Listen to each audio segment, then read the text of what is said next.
Hello and welcome to Wisdom and Wealth, your sanctuary for insight and prosperity. In this video, we'll be diving into a fascinating and often misunderstood topic, Buddhism and sex, living rightly according to the Buddha's teachings. We live in an era where discussions about sexuality are commonplace, yet many individuals still grapple with understanding the Buddhist perspective on this fundamental aspect of human experience. Our aim is to offer helpful guidelines that will foster a deeper understanding of this important topic, hopefully providing some needed context. If you're finding this subject compelling so far, why not take a moment to like this video and subscribe to our channel? By doing so, you will enable us to bring you even more content that enriches your wisdom and bolsters your financial well-being. This is for an older audience, especially those over 40. Let's explore this topic together. Buddhism, true to its principle of the middle way, advocates neither extreme puritanism nor extreme permissiveness when it comes to matters of sex. However, this general principle might not provide enough practical guidance for everyone. Therefore, it is crucial to first distinguish between the rules governing Buddhist monks and the guiding principles for lay practitioners. A fully ordained monk in the Theravada tradition voluntarily adheres to 227 rules of conduct, all designed to facilitate his journey toward enlightenment. These rules are not imposed but willingly embraced, and a monk who finds himself unable to uphold them is encouraged to leave the monastic order, which is considered more honorable than remaining while hypocritically violating the precepts. There are 4 fundamental rules, the violation of which results in immediate and irrevocable expulsion from the order, known as Parajika. The first Parajika rule, the one we will focus on here, concerns sexual intercourse. Complete sexual continence is considered essential for the monastic life. Any form of sexual intercourse, whether heterosexual or homosexual, constitutes a Parajika offense. A monk who engages in such an act is deemed to have expelled himself from the order and is no longer in communion with other monks. Actions of a sexually inappropriate nature that do not involve intercourse may lead to suspension and require expiation. Novice monks, known as samaneras, who violate their training in this regard are disrobed. The same principles apply to the Mahayana schools and to nuns in those schools where they exist. While some schools, particularly in Japan, allow for a form of quasi-monasticism, with married teachers who retain a form of ordination under certain conditions, there is no such thing as a married monk in the Theravada Sangha. Hopefully, this has been insightful. If you are ready to continue learning, please subscribe to our channel to continue to receive high-quality education. Before delving further into our main theme, it is important to understand the sexual mores of ancient India during the Buddha's time. As a prince, Gautama was raised in an environment where concubines and dancing girls were commonplace. Polygamy was also prevalent. Ambapali, a renowned courtesan who received gifts from the Buddha, held a position of considerable importance. It was not expected that young men would practice significant restraint, and the Buddha, with his profound understanding of human nature, knew the appropriate demands to make of people in this context. He formulated guidelines that a man should avoid. He avoids unlawful sexual intercourse, abstains from it. He has no intercourse with girls who are still under the protection of father or mother, brother, sister, or relative, nor with married women, nor female convicts, nor lastly with betrothed girls. The Buddha's realistic perspective on this matter, grounded in the conditions of his time, encourages us to view the subject with a similar realism in our modern world. This is for an older audience, especially those over 40. The third of the 5 precepts undertaken by lay Buddhists states, Kamisu Mikakara Viramani Sikapadam Samadhyami, I undertake the course of training in refraining from wrongdoing in respect of sensuality. Some lay practitioners, often for a specified duration, take this precept in the stricter form, Abrahmacharya Viramani, committing themselves to the same level of restraint as monks. For the average lay person, the third precept is on par with the other 4. Buddhism does not view sexual offenses or failings as uniquely wicked, we should focus on all precepts. Individuals prone to guilt complexes about their sex life should understand that failure in this area is neither more nor less serious than failing to live up to any other precept. In fact, the most challenging precept for most people is the 4th, refraining from all forms of wrong speech, which often includes unkind comments about other people's sexual failings. So, what does the third precept imply for the ordinary lay Buddhist? First, like all other precepts, it is a rule of training, not a commandment from a divine being or any other authority. There are no such commandments in Buddhism. It is a personal undertaking to do your best to observe a certain type of restraint because you recognize its value. This understanding is essential. If you do not believe it is beneficial, you should not undertake it. If you do, but doubt your ability to maintain it, do your best, seeking assistance and guidance to make it easier. Approaching the Buddhist path with sincerity and this mindset allows you to undertake this and the other precepts. Is this video helping provide some insight? Then please, take the time to like this video and subscribe to our channel. Your support enables us to bring you even more content that enriches your wisdom and bolsters your financial well-being. The word kama in Pali means sensual desire, which is not exclusively sexual. It is used here in a plural form, encompassing what is often meant by the expression, the lusts of the flesh. Greed for food and other sensual pleasures are also included. Those strongly addicted to sexual indulgence are often drawn to other sense pleasures as well. While our focus is on the sexual aspect, this broader context should be noted.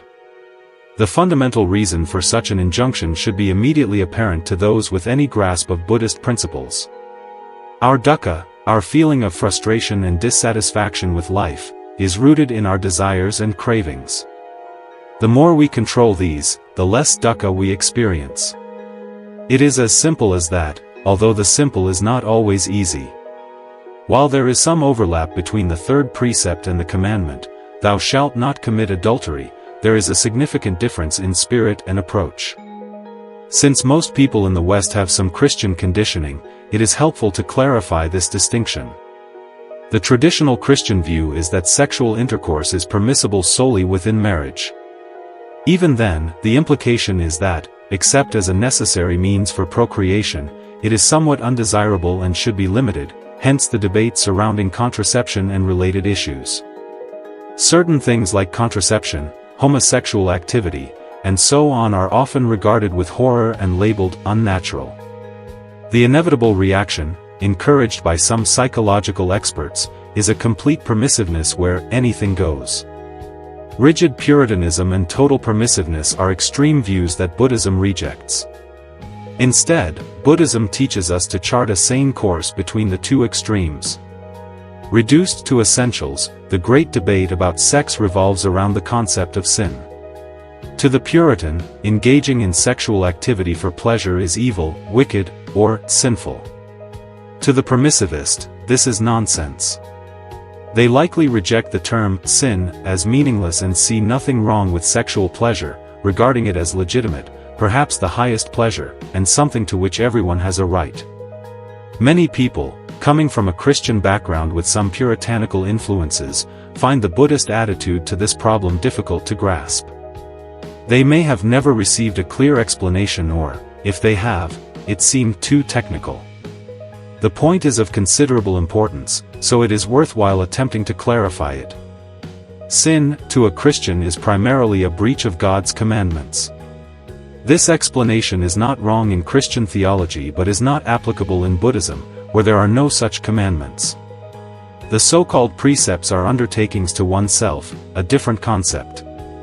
They are more akin to the instruction, "Look both ways before you cross the road."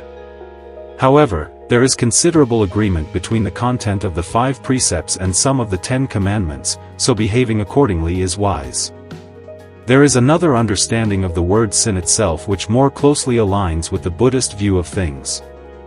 In the Bible, sin renders Hebrew and Greek words that mean missing the mark, behaving inadequately or unskillfully. The sinner is like an unskilled archer who misses the target. This comes very close to the idea of akusala kama or unskilled action in Buddhism. The Pali word kama, Sanskrit karma, means action, i.e., volition, satana, which can be either skilled, kusala, or unskilled, akusala. The results of action, kama, accrue to the doer as vipaka, pleasant when the action was skilled and unpleasant when it was unskilled. If I look before crossing the road, I cross safely, which is pleasant. If I don't look, I may get run down, which is unpleasant. The feelings we experience are of the nature of vipaka, they are dependent on past karma. We are continually creating fresh karma. The feeling of pleasure, sexual or otherwise, is not an action but a result. There is nothing either skillful or unskillful about experiencing such a feeling. We should not regard it as either virtuous or sinful. Such pleasant feelings can be enjoyed with a clear conscience and no guilt. If this were all, there would be no problem. Unfortunately, there is another side to the matter. Sexual pleasure is not evil or unskilled, but attachment to sexual pleasure is. If we can experience the pleasure without attachment, we are all right. If we become attached to it, we are missing the mark. It is difficult to experience pleasure without feeling attached to it. But attachment is karma, and unskilled karma at that. The results of that will inevitably be something unpleasant in the future. Many people will find this explanation novel. Some will find it puzzling. Some will reject it, with or without investigation, with the excuse that it is overly subtle or arbitrary. What they mean is that they find it inconvenient. But it will repay a lot of consideration and mindful investigation. If we want to keep helping you, please like the video and subscribe. Careful study should show that it is the key to the whole problem. The matter can also be considered in terms of the law of dependent origination.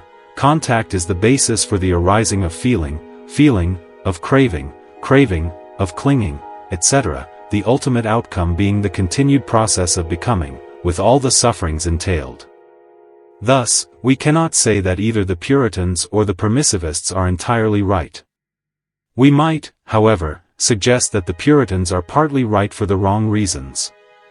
Sexual indulgence is not wicked, but it may be in some degree inadvisable.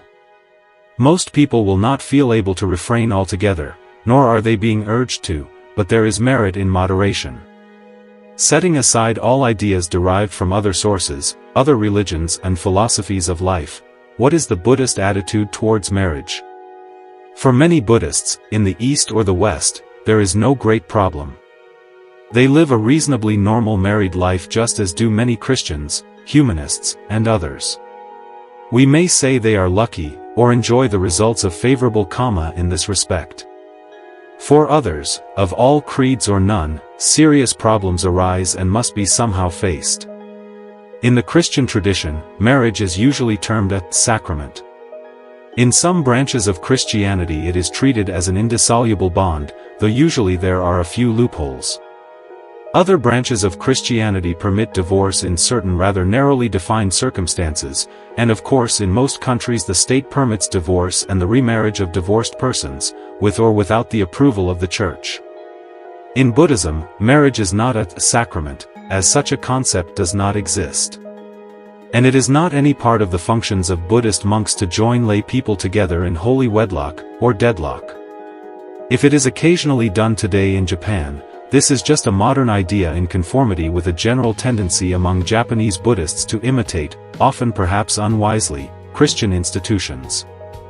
In the Buddhist tradition it is often the custom for bhikkhus to give their blessing after the civil wedding ceremony has been performed. But even this is really more of a concession to the laity than anything else. And if the marriage does not turn out a success, no bhikkhu has any authority to say that that marriage shall not be dissolved. Divorce, like marriage, is a civil affair. Likewise, if a married couple decide to practice contraception, that is entirely their business. The Sangha will not feel called upon to interfere or object. It must be admitted that certain bhikkhus have been heard to declare that contraception is wrong and should be banned, but that is their private opinion. It is no part of the Buddhist teaching. Abortion is of course a different matter. Since this involves the taking of life, it contravenes the first precept. It can only be condoned in cases of serious health hazards, where it may represent the lesser evil. In getting married, people obviously take on a responsibility, both towards each other and towards whatever children they have. Any form of irresponsible behavior is clearly reprehensible by any reasonable standards, whether we call ourselves Buddhists or anything else. If we bear in mind, and try to observe, all the 5 precepts, the chances of a successful marriage are obviously increased. Excessive drinking, for instance, in breach of the 5th precept, is a potent source of unhappy marriages. What, it may be asked, of adultery, i.e., extramarital sexual relations? The short answer is that, quite obviously, this is something to be avoided.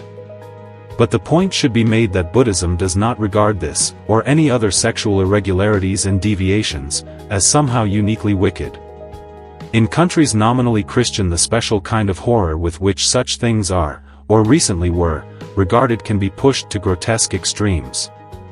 Not many years ago a certain politician was solemnly declared by some to be unfit to become prime minister because he had been the innocent partner in a divorce case. More recently still, another politician was hounded from office because of acts of adultery of which his wife forgave him. Yet many politicians in all countries have got away with far worse things of a non-sexual character without a word being said. Buddhists should try to behave themselves sexually, as in other respects, to the best of their ability, but they should learn to exercise the maximum of charity towards the lapses of others. Are you ready to take your life to the next level? Then please, subscribe to our channel. If a marriage has irretrievably broken down, even though it may continue in name, the situation is of course quite different. In such circumstances one may well feel that complete abstinence is a burden greater than one can reasonably be expected to bear. The things that can go wrong with a marriage are legion. A partner can be impotent, ill, irresponsible, jealous, drunken, a compulsive gambler, deranged, promiscuous, miserly, unemployable, or several of these things.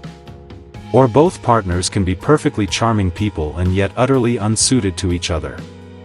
It may be that only the children, poor wretches, hold the marriage together. At the same time, there may be many reasons which make a dissolution impossible or impracticable. An extramarital relationship in such circumstances may serve to make the situation tolerable. Those who find themselves in such a situation must make the best job of it they can. It is not for others, more fortunate or more timid, to be excessively censorious. Here again, we should try to look at things calmly and clearly, and, above all, responsibly. Nowadays there is pretty frank acceptance of what has always been the case, that a lot of people in fact have sexual intercourse without going through the formality of getting married. No doubt there is more of it now than there used to be because, for one thing, contraception is a lot more efficient than formerly, and also because religious prejudices are fast breaking down. This is a simple statement of fact, not of what ought or ought not to be the case. In the case of engaged couples, it is probably by now the usual thing, and is not very heavily frowned upon by most people. But it cannot be termed exactly rare among couples who have not the slightest intention of getting engaged. In the past, it was widely considered, and almost openly admitted, that premarital sex was a good thing for young men, but a bad thing for girls. Now sex equality has caught up on this, as on so many other things. In any case, we may as well accept the fact that, whatever we may think about it, preaching by the older generation will, by and large, have precious little effect on the young. This is probably one thing most parents are worried about. The young people of today are not, usually, notably impressed by the wisdom of their elders. They may quite often be perfectly right in this skepticism, but of course it does not follow that they themselves are really any wiser. It may be that their folly merely takes on a different form. Let us remember that basically, if Buddhism teaches us anything at all, it is that almost all human beings are pretty dim-witted, on the whole. That after all is why we are here at all. But still, if those who are parents can succeed in inculcating a sense of responsibility into their young, that in all probability is about all they can do. There are no easy answers. Is this progress, or was Victorian prudery preferable to modern rudery? We are back with the two extremes once again. We must seek the middle way. Of course, if the young would only listen, there is no doubt we older ones could give them all sorts of quite genuinely good advice. And there is just one chance that they will listen, if we can somehow avoid being patronizing. But the heavy father act is now definitely out, and the establishment line cuts no ice. If we tell the youth of today they stink, even though some of them do, they will simply turn round and tell us our ideas stink. However, if we can succeed in getting across to them at all, we may be able, humbly to suggest certain things for their consideration. Sex is something the younger generation of today are intensely aware of. In fact, they would have to be born blind and deaf not to be. It is exploited commercially today in every conceivable way. Our entire commercial civilization is founded on the principle of stimulating bigger and better desires in all of us, all the time. And at a conservative estimate, about 75% of all advertising at the present time includes an element of sexual titillation, sometimes cunningly disguised, at other times blatantly obvious. It has been found, quite clearly, that sex stimulates the sales of anything and everything from typewriters to weed killers. That it is the mainstay of virtually every conceivable kind of entertainment, to which we are voluntarily or involuntarily subjected, goes without saying. In other words, our desires in general, and our sexual desires in particular, are being consistently and grossly overstimulated the whole time of set purpose, and the bland assumption is that if it all suddenly stopped, the country's entire economy would be in ruins. We all, young and old, have to live with this situation and, to put it mildly, it doesn't make self-restraint any easier. So before we start lecturing the young, we should realize this fact. In this game, the dice are loaded against us. Still, we may manage to get through to them. After all, many young people are themselves against the establishment, and among other things they rebel against the sheer tawdriness of our lives. Their ideas may quite frequently be all wrong, and badly mixed up, but at least they sincerely yearn for something better, and in fact they are desperately, even if often incoherently, trying to bring about a better state of affairs. They are by no means lacking in idealism, and they have a keen eye for those who seek to exploit their idealism for dubious ends. We can latch on to them if we can only convince them that we are at least sincere. Let us just take a cold, hard look at this question of premarital intercourse among the young. In the first place, it happens. And there are just two ways, in principle, by which it can cease to happen. Either young people can exercise self-restraint, or they can get married. A few do the former, and quite a lot do the latter. Now of course, very early marriages can turn out well. But the fact is that they quite often don't for obvious reasons. It is therefore not an entirely self-evident fact that early marriage, as such, is preferable to a little experimentation. It is, of course, very hard for parents to stand back and silently watch their own children embarking on a course which may seem to them, and indeed may actually be unwise. Some young people today are only prepared, and able, to learn by trial and error. They are unwilling to ask for advice, or even to accept it if given unasked. They should, however, be aware that there are serious dangers in experimentation, if too rashly undertaken, and the trouble is that, while parents may hold back with advice on restraint, there are others who are only too ready to offer permissive advice without drawing attention to the risks. It is the duty of somebody, whether parents or teachers, to ensure that young people are aware of some of the less comfortable facts of life, as well as those they want to know about.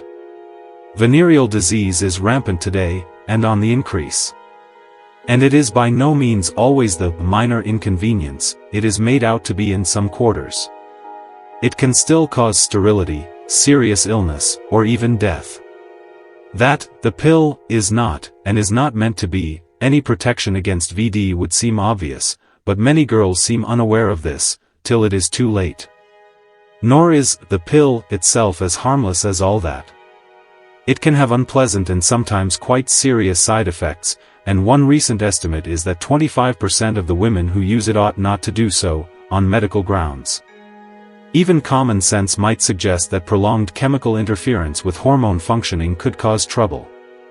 These are just some of the more obvious physical dangers. There are plenty of emotional problems and dangers, too. To take just one example, genuine misunderstandings can arise because teenage lads want, and expect, to go all the way, whereas often the girls only want to flirt. This situation is by no means uncommon. At best it is embarrassing, and at worst it can lead to very ugly incidents. The way of self-restraint is not necessarily an easy one for all to follow, and, under present conditions especially, it is almost more than we can reasonably expect. And it too can be undertaken for the wrong reasons, and in the wrong way. The English public school system was based on the segregation of the sexes and an ideal of sexual restraint, and to a certain extent it worked. It produced the predictable crop of homosexuals as well as quite a few inhibited young men, but it inculcated a genuine respect for women, which was not always quite as ludicrous as some would have us believe. On balance, it may have done more good than harm, from the sexual point of view, to the majority of those who were subjected to it. But it was based on an oversimplified idea. Life is more subtle than Arnold of Rugby allowed for. And yet, the best products of this system of education are in many respects admirable. They have a deep sense of self-discipline and responsibility, qualities in rather short supply today. Of course, many of the young people of today actually have such a sense, quite strongly in some ways. They do feel responsible, they feel deeply committed about apartheid or other social questions. And even the hairiest types quite often endure surprising hardships in the way of sleeping rough and the like, with a kind of self-discipline which may appear strangely ill-directed but is nevertheless there. The present age has been justly called the post-Christian age. Traditional Christian teachings are crumbling everywhere. It is not, perhaps, very difficult to find arguments in support of the view that this is a good thing, or that it is a bad thing. It largely depends on what we want to put in place of the dear departed. But in any case, one can scarcely avoid feeling a pang of sympathy for the Christians, especially perhaps the Christian clergy. Most Christian ministers of all denominations are, after all, decent, upright, hard-working and conscientious men who are desperately striving to do a good job and at least save something worthwhile from the wreckage. They are usually desperately underpaid, they preach to their dwindling flock to the best of their ability, and they are stuck with an impossible situation.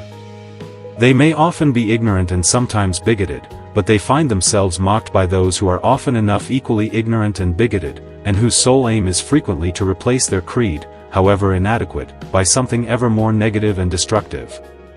If the Church, even in its present enfeebled state, were to disappear totally from the scene, the loss, despite all doctrinal inadequacies and absurdities, would certainly be greater than any conceivable gain. It is not quite true that any religion is better than no religion, for some forms of religion are unbelievably awful. But the best, or even the second best, of Christianity is assuredly a lot better than most of the purely secular substitutes for it. The basic Christian attitude to sex is well enough known, and has been briefly outlined above. It can assume thoroughly unhealthy forms, but in its more moderate aspects it can perhaps still serve as a fairly useful basis for decent behavior. At least it does provide some reasons which a good many people can accept as a basis for morality. Now of course one can have morals without religion.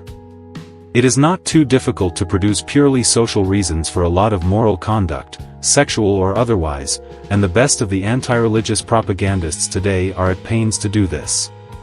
Sensuality and aggression, it is argued, are basic drives in man which it is dangerous to dam up and which should, accordingly, be allowed free play. In the case of aggression, the fallacy is so obvious that there are few who would literally subscribe to this, though some societies in practice seem to allow it plenty of scope. But in the case of sex, complete permissiveness really is openly preached in some quarters, and in fact a Swedish doctor has even announced that he wants to organize a corps of volunteers to provide everybody with sexual intercourse. This would apparently make everybody happy and the millennium would have arrived. Has this been an insightful video? Are you ready to take your life to the next level? Then please, like the video and subscribe to our channel. Thank you in advance for enabling our work.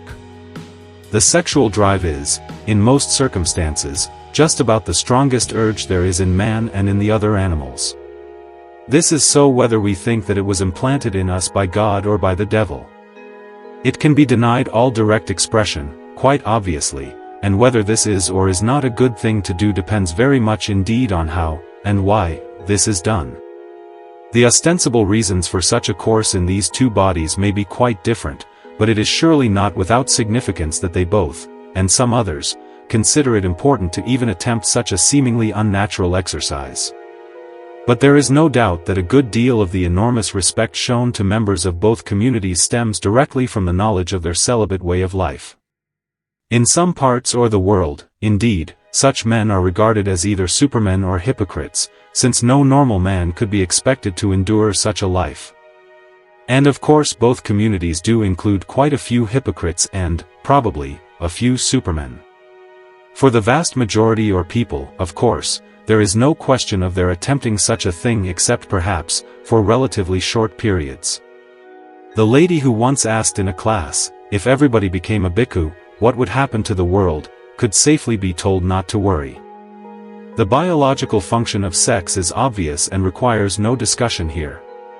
But the interesting thing for us to note is how sex, like everything else, is a purely impersonal force.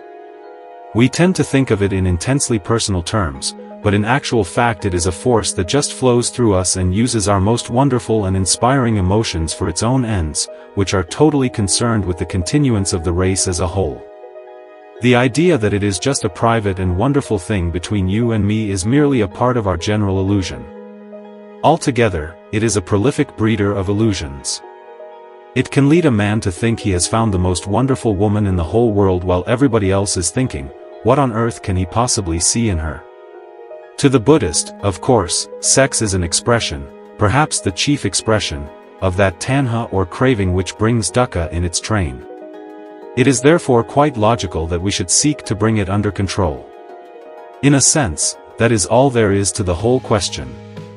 The aim of the true Buddhist is to bring about the cessation of craving, and from the individual point of view there is no other reason for sexual restraint than this. But from the broader ethical point of view there are, of course, other reasons which are no less important. If we behave recklessly and irresponsibly in sexual matters, we can cause untold harm to others, we can trifle with other people's emotions in a quite devilish way, bring unwanted children into the world, and so on and so forth. But none of these things would, of course, happen if we were able to control our own sexuality, our own, in quotes, because it is, as we have to remember, an impersonal force working through us, which is precisely why it is so difficult to control. Total sexual control in the sense of perfect abstinence is quite obviously only for the few. It is perhaps one mistake of the Roman Catholic Church that it seeks to impose this discipline on too many people and too absolutely, as some Catholics now recognize. But in fact there will always be more than sufficient people willing and even determined to keep the human race going. Society's problem is rather to prevent the population explosion from getting completely out of hand, hence all the rather dreary arguments about the pill. Now there are various possible ways of controlling the sex urge, some bad, some good. One is through fear, fear of hellfire, fear of venereal diseases, and so on. This is of course not a particularly good way, though it can certainly work, and is perhaps not always wholly harmful. After all, there can be various unfortunate consequences of intercourse and we should be aware of them. Even rebirth in some very unpleasant hell state is not necessarily a complete fantasy. But of course an exaggerated fear of dreadful penalties for minor transgressions is not psychologically very helpful. Another way is the way of repression. This is of course not a conscious process. It is a form of successful self-deception, as a result of which we are not consciously aware of a thing. Very few people in actual fact have really transcended sex, though quite a lot of people seem to think they have. They never connect their resultant psychological troubles with the root cause, repressed sex. But it should be firmly stated that, if we can do it, suppression with awareness does little or no harm. A great deal of sexual energy can, of course, be canalized or sublimated into other things, art, music, intense religious faith, and so on. People, especially but by no means only women, are well known in all religious groups who have done this with more or less success. And those who have attained the meditative absorptions known as the jhanas may find therein an emotional outlet which is superior to that of sex. All this is fine, and very much to the good. But even these things do not in themselves entirely solve the problem, at least in the ultimate sense. As long as there remains even a latent craving, including that for sex, according to the Buddhist teaching, rebirth will inevitably continue to take place. For we are reborn, not merely because of the sexual drive which brought about the union of our parents, but also because of that same sexual drive in ourselves, i.e., in that stream of consciousness which produces the changing series of patterns of our own particular individuality. And this is in fact the deeper significance of the Oedipus complex and other such matters unearthed by Freud. According to the Tibetan Book of the Dead, those whose karmic predispositions destine them for rebirth in human form see couples in sexual union and experience desire for an attractive member of the opposite sex among those couples. By this desire they thereupon find themselves drawn into the womb and reborn, which was not at all what they wanted. The Theravada scriptures do not specifically describe the process, and it may be rather symbolic than literal, but psychologically at least something like this is what happens.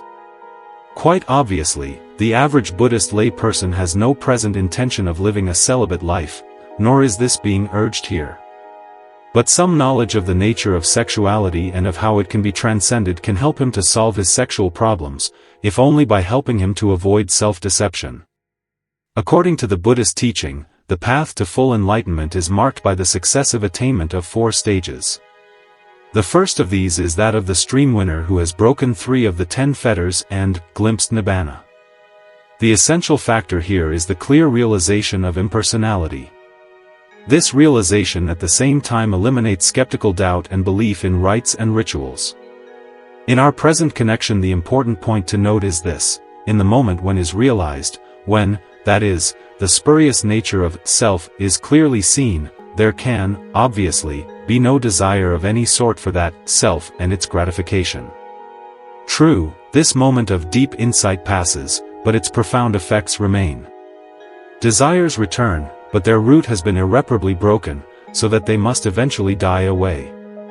In fact, at this stage, and this should be realized, sexual desire and aggression may still be quite strong in some types of character. But of course they will never result in the grosser forms of misconduct. However, craving in its more latent form may still be powerful enough to lead to repeated rebirths, up to 7 times, it is said. Henceforth, they have at most only nuisance value, and rebirth in the world of sensuality cannot, it is said, take place more than once. Only at the 3rd stage, that of the non-returner, are they quite eliminated. Such a person has no more ties with this world, and so will not be reborn here, though he may be reborn in another sphere before attaining full enlightenment. From all this the conclusion may be drawn that, while it is indeed possible to transcend sexuality in this life, it is not by any means as simple as some suppose, and many who think they have done it are deceiving themselves. Nevertheless, there are many in the robe and out of it who, without having reached this stage, have in practice gained complete control of the sex impulse. A large measure of control can certainly be gained by concentrative meditation practice, which stills the mind and can lead to the jhana states. In non-Buddhist systems this is probably the best that can be hoped for, and it is not to be despised. Indeed, many people, especially in the West, are so disturbed that some such calming practice is almost essential, perhaps for a very long time. With reference to states of mind, it is said, he knows lustful mind and the mind that is free from lust. He knows how lust arises and how it ceases. This is not a manual of meditation, and it must suffice here just to indicate how by mindfulness one comes to discover how mental and physical phenomena arise and cease, and therefore, ultimately, how to bring about their cessation. In this method, there is no forcing. Rigid suppression by an act of will is not required, and will not anyway lead to the goal. When even quite intractable seeming personal problems are fully seen in their true nature, they will dissolve. It may take time and much perseverance, but it is a way of gentleness, which does no violence to one's nature. Eventually, if steadfastly pursued, it can lead to the solution of all our problems, not only those connected with sex. Slowly and patiently, we can disentangle by mindfulness all the guilt feelings and other complications which may have developed. And we come to realize, probably to our surprise, that the seeing is the cure, when the seeing is deep enough. So, in conclusion, if you have received value, please, give us a like and subscribe to this channel today. By doing so, you will enable us to bring you even more content that enriches your wisdom and bolsters your financial well-being. Thank you. Sex is a powerful force in us all. In itself it is neither good nor bad. But it can certainly create problems. And modern Western man is particularly prone to such problems, partly because of the sheer hectic pace and pressure of modern life, which exaggerates all our troubles, and more specifically because of his background. A puritanical church tradition has now been vigorously challenged by a secular spirit of permissiveness. For many people it is not at all easy to find the middle way between these two extremes. There is nothing sinful about sex. Sexual lapses are not uniquely wicked, and in fact all but the grosser forms of sexual misconduct are probably on the whole less harmful socially than a lot of other things many people do. But it should be borne in mind that sex does usually involve at least one other person, and potentially the next generation. In this respect it is strictly incumbent on us at all times to act responsibly, which means compassionately. Otherwise, the physical and emotional consequences for somebody may be very serious. It should, at least, not be lightly departed from. The way of mindfulness has been recommended above. Admittedly, not everybody is prepared to practice intensive mindfulness, whatever benefits may be urged for it. But even a moderate degree of habitual mindfulness can produce surprising results. If we learn, with detachment, to watch our desires at play, it is often quite astonishing how they seem to drop away, almost of their own accord. To take as an example a related problem, many people, when they first come to Buddhism, are worried about the fifth precept, which deals with intoxication.